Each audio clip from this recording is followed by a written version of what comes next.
Hello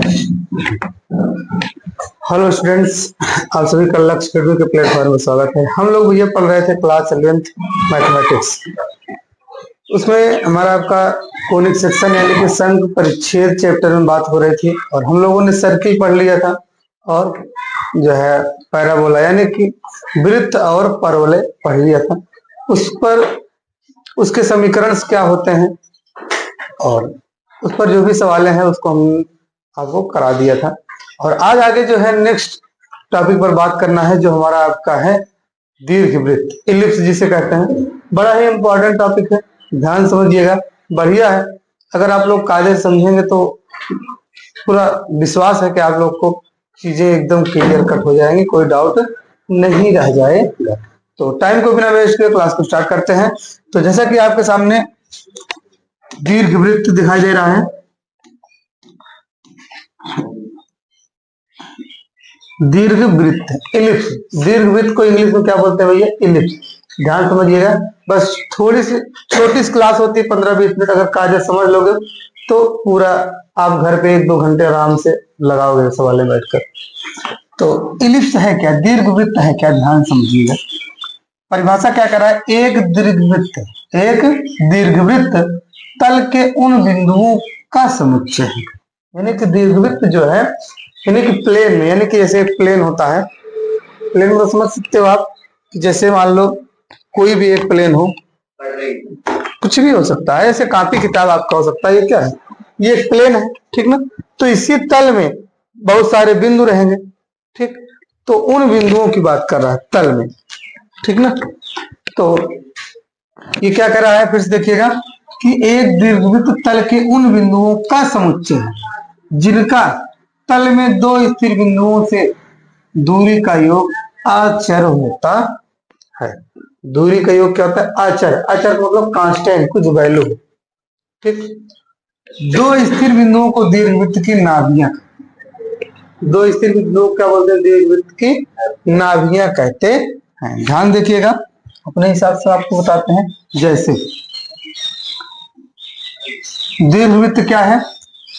कोई दो बिंदु है, ठीक ना, और कहीं भी मान लो, इसको पहले मिटा देते हैं, कहीं भी दो बिंदु है, ठीक है। कहीं भी मतलब कि ये दो बिंदु है, ठीक ना। इसके अराउंड यानी कि चारों तरफ कोई भी आप दो बिंदु ले लो। जैसे मान लो एक बिंदु है, ठीक ना, मतलब एक बिंदु ले लो। इस बिंदु की यहां से दूरी ये और ये, फिर ऐसे कोई बिंदु लो जो इन दोनों का योग आएगा। मान लो जैसे ये क्या है? 4 है, ये 5 है, सपोज है, ठीक। इन दोनों का योग कितना आ रहा है? 9 आ रहा है, ठीक। ऐसे 7 बिंदु और लो जिनको जोड़ो, मान लो लगभग ये 5 होगा, ये 5 होगा, ये क्या होगा? 5 होगा, ये क्या होगा भैया? 4 होगा। इन दोनों को जोड़ो, फिर 9 है। फिर ऐसे कोई बिंदु ऐसा लो, मान लो कि जैसे ये और ये शायद मान लो 6 होगा, ये 3 होगा, तो फिर से 9 आ जाए। तो ऐसे ऐसे क्या होगा? इनको मिलाओगे ऐसे ऐसे, तो जो बनेगा वो क्या कहलाएगा?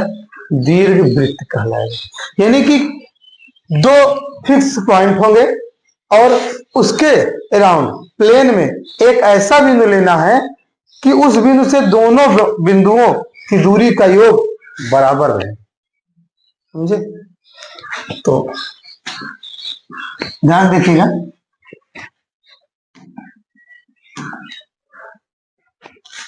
अब देखिए, अब मान लो जैसे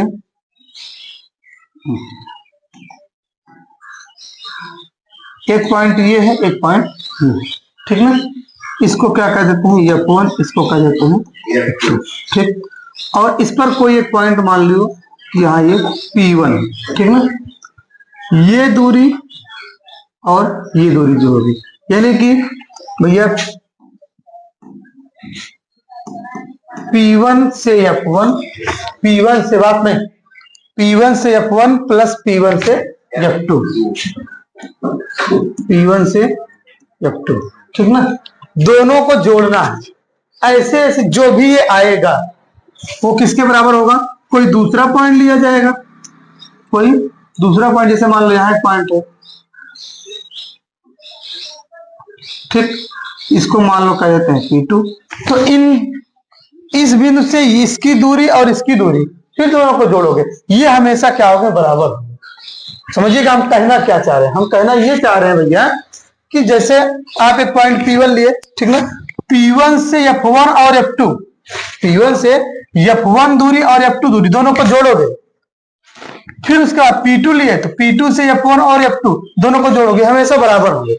ऐसे जैसे P1 लिया, P2 ले, P3 लेंगे, फिर P3 से F1 और F2 दोनों को जोड़ोगे, हमेशा बराबर आएगा। यानी कि ऐसे बिंदुओं को हमको एक कलेक्शन बना लेना है कि जिनकी इस बिंदु से और इस बिंदु दूरी, दोनों दूरी का योग हमेशा क्या हो, बराबर आए। तो ऐसे ऐसे क्या करेंगे, एक समुच्चय मतलब एक कलेक्शन बना लेंगे और उसको मिला देंगे तो क्या बन जाएगा, दीर्घवृत्त बन जाएगा। बात समझ में आई कि नहीं, किसी कोई प्रॉब्लम नहीं। यानी कि P1 plus F1 plus P1 F2 बराबर क्या होगा, P2 F1 plus P2 F2। बात समझ में आई कि नहीं। फिर इसी तरीके से क्या होगा, P3 F1 plus P3 F2, ठीक ना, किसी कोई दिक्कत। यही क्या है, दीर्घवृत्त की परिभाषा। और जिन बिंदुओं से हम इतनी देर से परेशान हैं, बात आपसे कर रहे हैं, जिन बिंदुओं से हम बराबर दिखाना चाह रहे हैं, उन बिंदुओं को दीर्घवृत्त की नाभ कहते हैं। क्या बोलते हैं, उन बिंदुओं को दीर्घवृत्त की क्या बोलते हैं भैया, नाभ बोलते हैं। इसको क्या बोलेंगे, नाभ, ठीक ना, इसको क्या बोलेंगे, नाभ। यानी कि कहने का मतलब यह है कि परवलय में एक नाभि था, क्या दीर्घवृत्त में दो नाभि होगा, हाँ, दीर्घवृत्त में दो नाभि होगी। बात समझ में आई ना, दीर्घवृत्त में कितनी नाभि होंगी भैया, दो नाभियां होंगी, किसी कोई दिक्कत नहीं, दो फोकस होंगे। चलें आगे।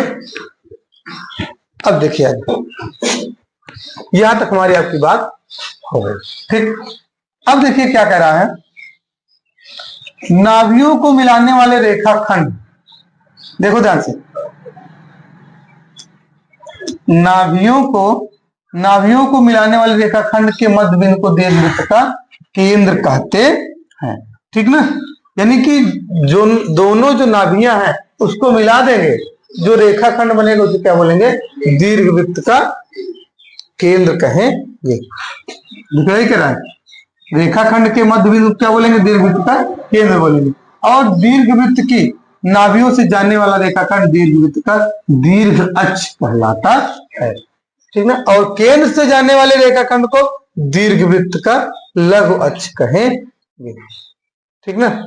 दीर्घवृत्त का क्या बोलेंगे, लघु अक्ष कहेंगे। किसी को दिक्कत, दीर्घ अक्ष के अंत बिंदुओं को दीर्घवृत्त के शीर्ष कहते हैं, ठीक। देखिए ध्यान से,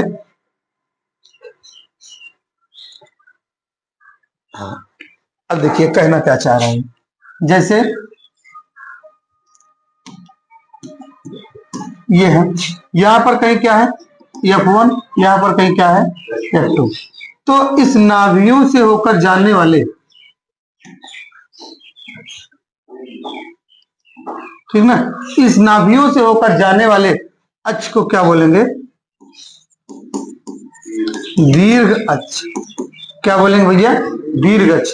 और ये जो पहली नाभ और दूसरी नाभ से मिला दिए, इसके बीच में कहीं ना कहीं मध्य बिंदु होगा, क्या होगा भैया, मध्य बिंदु होगा, उसको क्या बोलेंगे, इसका केंद्र बोलेंगे।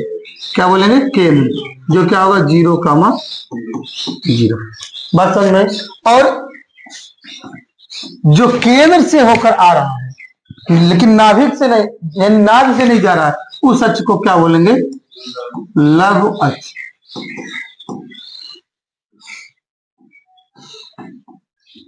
बात समझ में आई नहीं। वैसे देखने में ही लग रहा है ये बड़ा है कि ये बड़ा है, ये बड़ा है ना, इसे दीर्घ अक्ष बोलेंगे, इसे क्या बोलेंगे, लघु अक्ष। और जहां पर ये काट रहा है उसको क्या बोलेंगे, शीर्ष। क्या बोलेंगे, शीर्ष। यानी कि शीर्ष भी कितना होगा भैया, 2 होगा। किसी को कोई दिक्कत नहीं ना। अब जो ये इस x एक्सिस पर बना हुआ है, इसी तरीके से क्या हो सकता है, ये y एक्सिस पर भी बन सकता है, ठीक ना। समझे? तो अब तो यहां ना भी होगा F1, यहां ना भी होगी F2, तो ये क्या होगा, दीर्घअक्ष होगा। क्या होगा, दीर्घअक्ष होगा। ये क्या होंगे, शीर्ष होंगे। ये भी क्या होगा, शीर्ष होगा। ये भी क्या होगा भैया, शीर्ष होगा। बात क्लियर कट है। और इसको क्या बोलेंगे, यहां से यहां तक जो मिलेगा लघु अक्ष बोलेंगे। क्या बोलेंगे, लघु अक्ष बोलेंगे, ठीक ना। किसी कोई दिक्कत नहीं बनती। ये क्या है, केंद्र है, ठीक। ये F1 F2 क्या है, नाभ है। किसी कोई दिक्कत हो बोलो, नहीं ना, है कोई समस्या? तो इतनी बात आपको समझ में आ रही। अब देखिए वही चीज यहां दिखा रहा है, ठीक ना। अल्पक्ष या लघु अक्ष, बात वही है। अब देखिएगा, अब जैसे मान लीजिए कि यहां से यहां तक दूरी कितना है, ये ए है, ठीक ना। इधर भी कितना होगा, फिर ए ही होगा, लेकिन बस इधर की निगेटिव होगी। बात आप शायद समझ रहे होंगे, ठीक। तो इसको अगर हम क्या कहें, सी, क्या कह दें, सी, समझे ना। ये भी क्या होगी, सी होगी। यानी कि नाभ का स्थान क्या हो जाएगा, सी कामा 0। तो ये वाली दूरी कितना होगी, ये दूरी यहां से यहां,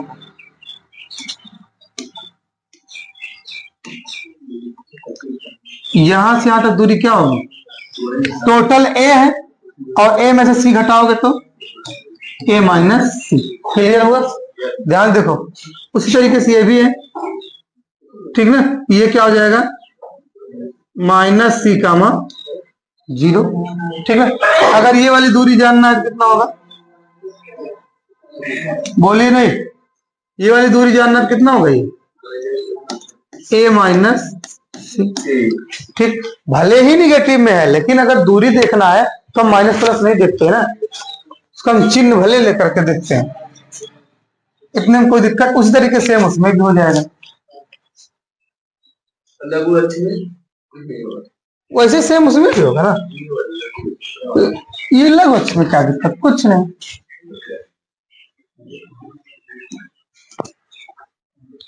यहां तक कोई समस्या बोली नहीं ना। इसको आप मानना हो तो कुछ मान लो जैसे ये भी है,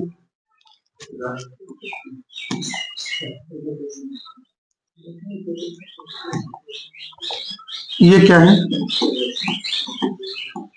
बी है, ठीक। या तो उसी में सब खिचड़ी हो जा रहा है, यहां मारते हैं। ये क्या है, बी है, बी है। क्लियर? ये छोटी छोटी बातें मिल जाए। अब आगे क्या बोल रहा है कि दीर्घ अक्ष की लंबाई को 2a से, लघु अक्ष की लंबाई को 2b से, और नाभियों के बीच की दूरी को 2c से व्यक्त करते हैं। अर्ध अक्ष की लंबाई a था, अर्ध लघु अक्ष की लंबाई b, ठीक ना। यानी कि वही बात है जो हम कह रहे हैं कि ये लघु अक्ष है, तो टोटल कितना होगा, ये कितना होगा टोटल, देखो यहां से आता कितना होगा, 2b होगा कि नहीं, बोलिए नहीं। ये भी है, ये भी है, तो टोटल कितना हुआ, ये 2b। जब ये a है, ये a है, तो टोटल कितना होगा, यहां से आता कितना होगा, 2a होगा ना। कोई दिक्कत नहीं होनी चाहिए। और फिर उसके बाद अगर अर्ध लघु अक्ष या अर्ध दीर्घ अक्ष की बात करें तो ये आधा लघु अक्ष b, आधा लघु अक्ष b, आधा दीर्घ अक्ष a, आधा दीर्घ अक्ष, ये दीर्घ है यहां से यहां तक, आधा दीर्घ ए, आधा दीर्घ ए, ठीक ना।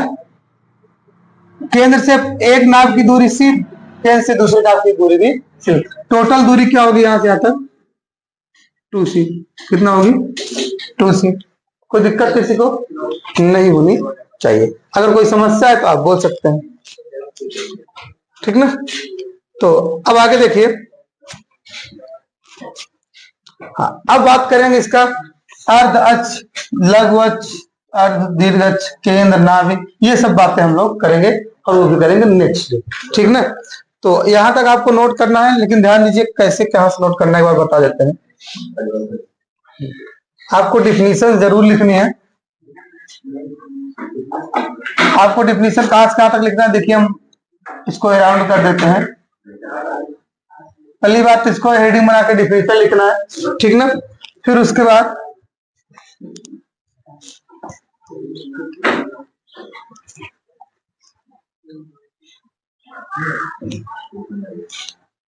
इसको नोट बना के लिख लेना है, क्या नोट बना के इसको लिख लीजिएगा। और फिर उसके बाद इसको ये, और फिर इसको चित्र बना लेना है साइड में, इसको भी बना लेना है और फिर इसको भी लिखना है। जहां देखो वहां छोड़ के आए हो ना, उसी के आगे इसको लिखना है, सब इंपॉर्टेंट है, ठीक। बात समझ में आई।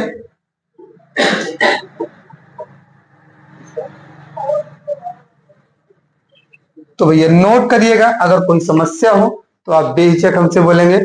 आपको अभी तक केवल इलिप्स यानी दीर्घवृत्त का इंट्रोडक्शन दिया है कि इसमें नाभि कितनी होती है, नाभि क्या है, दीर्घ अक्ष क्या है, लघु अक्ष क्या है, दीर्घ अर्ध अक्ष क्या है, दीर्घ अर्ध लघु अर्ध अक्ष क्या है, ठीक ना, शीर्ष क्या है और केंद्र क्या है, अक्ष क्या है, ये सभी चीजें हम लोगों ने बात की। तो बस आज के लिए इतना काफी, थोड़ा थोड़ा करके पढ़ेंगे। कोई समस्या हो तो आप बेशक हमसे पूछते रहेंगे। मिलेंगे नेक्स्ट क्लास में, तब तक के लिए जय हिंद, जय भारत।